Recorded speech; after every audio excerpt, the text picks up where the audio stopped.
Rita Hayworth, or Margarita Cansino, was born to Eduardo Cansino and Volga Hayworth in 1918. Her mother had been a Ziegfeld Follies showgirl, and her father was a dancer, and together they formed a family vaudeville act called the Dancing Cansinos. Rita's talent was apparent at an early age, and by 12 she was already dancing as a partner to her father. He was abusive in more ways than one, and willing to avoid the law in order to keep Rita working during the Depression. He would drive her across the border to Mexico, where there were no laws against a 13-year-old dancing in a nightclub. She was given an early screen test with Warner Brothers in 1933, but the casting director said, "We decided not to sign her because of certain hair problems." Luella Parsons described her as painfully shy with a voice so low it could hardly be heard, not the material for a great star. Despite Luella's criticisms, she was signed to a contract with Fox at age 15. At Fox, she appeared in several films as Rita Cansino.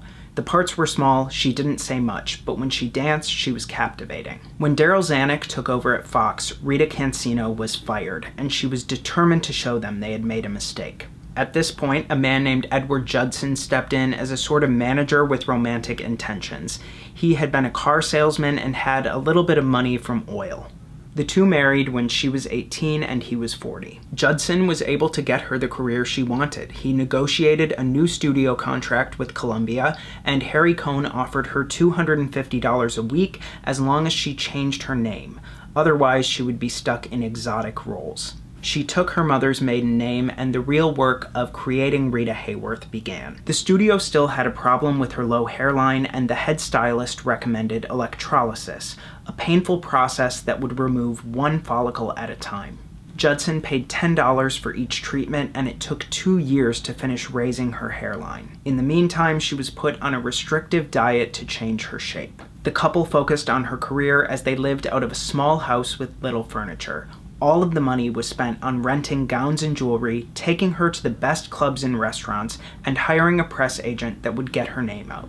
When her lucky break came in securing the lead role in The Strawberry Blonde with James Cagney, her anglicized look was complete, with red flowing hair.